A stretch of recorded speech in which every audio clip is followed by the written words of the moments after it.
Hello and welcome back for more Penny Dreadful content. Today I'm going to do something a little different. Normally I do a deck and then I record a league with matches with it. This time around I just built this deck last night. I took it through a league to have some fun, then promptly went 5-0 with it. And now I figured I do want to share this deck because I had so much fun and I think other people will definitely enjoy this as well. So what is this deck? It's kind of an evolution of the John Bloom deck that I played earlier. That deck was a lot of fun as well, but I just wanted to build something a little crazier and something that went a little bit more nuts with all the mana that you can generate with the ramp package. I found Kamal's Druidic Vow, which is sort of like a Genesis wave, but you have to put in a little bit of extra work to make it that good. It's a legendary sorcery, X and 2 green. So you can only cast this if you have a legendary creature or planeswalker on the board. You look at the top X cards of your library. You may put any number of land and or legendary permanent cards with converted mana cost X or less from among them onto the battlefield. So this is the big payoff for this deck. You pay like X is 8 or 14. Like the first one might be a little bit smaller, but then if you find the second one, then you will have ramped quite a bit more off of that first one to just make that one game winning, hopefully. In order for this to be good, we need to play a lot of legendaries just to be able to cast it, as well as be able to hit a lot of things off of it. So we still have the same ramp engine that we had in the John Bloom version, which is Arboreal Grazer to put in extra lands, Explorer to put in extra lands and draw a card, Summer Bloom to really go nuts because you get to put in 3 extra lands. Then we pair those with the bounce lands, Boris Garrison, Cruel Turf, and Celestine Sanctuary to keep making consistent land drops. We also still have Kiora. Kiora still draws his cards and untaps a bounce land to make 2 mana. It's also a legendary planeswalker, so it lets you cast Kamal's Druidic Vow, ramp mana to be able to cast it for more, and you can hit it off of the vow. We also have Garruk as another ramp element and another payoff. You can hit it off the Kamal's Druidic Vow. Whenever you have 2 bounce lands, you play Garruk, untap the 2 bounce lands, and you kind of play the Garruk for free.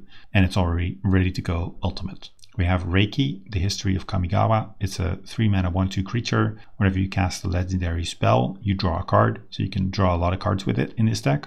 We have Dovin as a card that's good against Storm. It's a 3 mana planeswalker. Artifacts, instants, and sorcery spells your opponent cast cost 1 more to cast. -1 until your next turn, prevent all damage that would be dealt to and by target permanent an opponent controls. So this is good against Storm, like I said. It's also good against like the mid-range decks that try and kill your stuff and disrupt you because all of their spells cost 1 more and it makes their hand a little bit clunky. It's also good against all of the cantrip decks, makes brainstorms and ponders a lot less efficient. And then the minus ability is actually good against aggro. So while it might look like an arrow card at first, it is actually pretty versatile. We have Selvala Explorer return, some more ramp. It's a 3 mana 2 for a creature. Each player reveals the top card of their library when you tap it. For each non-land card revealed this way, add 1 green and you gain 1 life. Then each player draws a card. So this both ramps you and draws you cards. The idea is, even though your opponent draws cards as well, your cards are generally more powerful and you're able to cast more spells than they are. So it's not that big a deal that they also draw cards. Then we have Shalai. Shalai is a 3/4 flyer. You, planeswalkers you control, and other creatures you control have hexproof. So that's good against Storm. It's good against removal. Stops a lot of things. And it also has a nice mana sink. We make a lot of mana, so it's not unusual to activate this ability twice in 1 turn. For 6 mana, you can put a +1/+1 counter on each creature you control. Then we have Rasheen, which is a 4 mana 4/4. It's a legendary creature. You can tap it, add 4 mana, and you can only spend that mana on X costs. So you can spend it on Kamal's Druidic Vow and get a very big one. If you pair Rasheen with Kiora, that means you make 8 mana and you can really go off quite early with the Vow and Rasheen. It also has some synergies with Vivian's Arcbow, which is a 2 mana artifact. You play X, discard a card, look at the top X cards of your library, and put a creature card with converted mana cost X or less from them into play. That's a late game mana sink. You can discard your useless Summer Blooms at that point and just go find a big bomb out of your deck. Then we have Minanden. It's a 4 mana 4/4. It lets you play extra lands. It's a legend, so it fits the deck quite nicely. We have Traxos, which is a 4 mana 7/7 with trample. It doesn't untap, but whenever you play a historic spell, you get to untap it. There's plenty of historic spells in this deck, so untapping this shouldn't be a problem. Tolsimir is a 5 mana 3/3. Whenever it enters the battlefield, you get another 3/3, you gain 3 life, and then your token fights something. So it's good against the aggro decks, good against like Burn, and it's also decent against mid-range decks just because it's 2 creatures. One other card that's very powerful in this deck, and against a lot of decks, this is the card you want to draw most, is Urza's Ruinous Blast. For 5 mana, you get to exile all non-land permanents that aren't legendary. So basically that means you only exile some of the tokens in your deck and Arboreal Grazers. The rest, this is just a Plague Wind. Against a lot of decks, this is game over, just because they rely on flooding the board with permanents. If you ever get to resolve this against Affinity, it's awesome, it's great. So yeah, this is really powerful, and in some matchups you want to draw this even more than you want to draw a Kamal's Druidic Vow. Then the mana base, we have 28 lands just because we need all of the lands, and we want to make a lot of land drops. We have the 12 bounce lands in our colors. We have Crumbling Vestige to fix our mana. We have Kessig Wolfrun, which is another payoff in the mana base. It can get crazy with all the lands we can generate, and you can easily Kessig Wolfrun for lethal. Then we have Balaket Recovery as a kind of extra spell land. Early you just play this as a land, late game you play a bounce, pick this up, and you can have access to any card in your graveyard. Maybe you get back Kamal's Druidic Vow, maybe you get back an Urza's Ruinous Blast, you name it, just very, very versatile. Then another last bit of extra value in the mana base is a Tranquil Thicket. I've actually liked this quite a bit. You can hit it off the Kamal's Druidic Vow. Maybe you also hit a bounce land on that same vow. You return the Tranquil Thicket, and you've not only put a bunch of permanents on the board, but you've also gotten some extra card draw with the Tranquil Thickets. So that's the main deck. There's maybe some things that can be tweaked, but I really like this quite a bit right now. It's a bit different from what I had initially, but I think this is quite streamlined.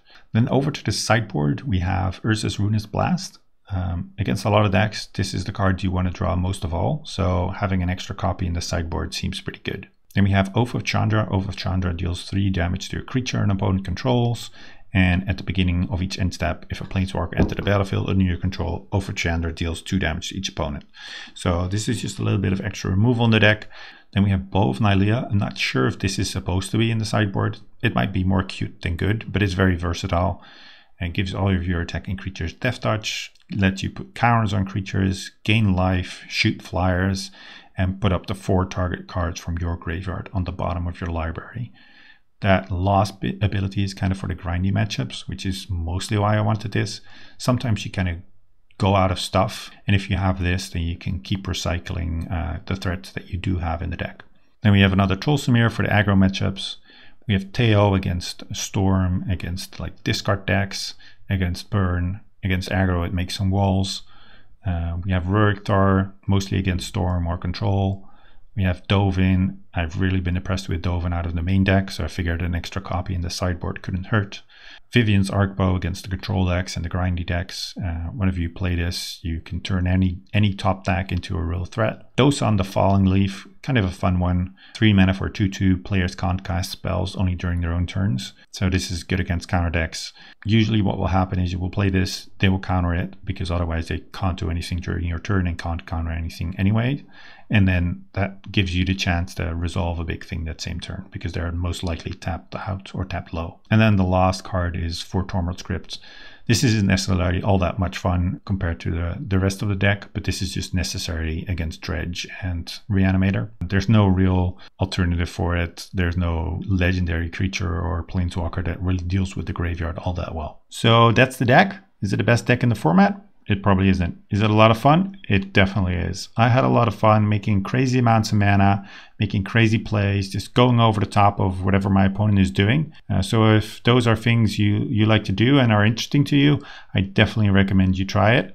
Let me know in the comments if you would like me to turn this into another video and I can record some matches with it. For now, just go out there, crush some folks with this crazy build, and I'll see you next time.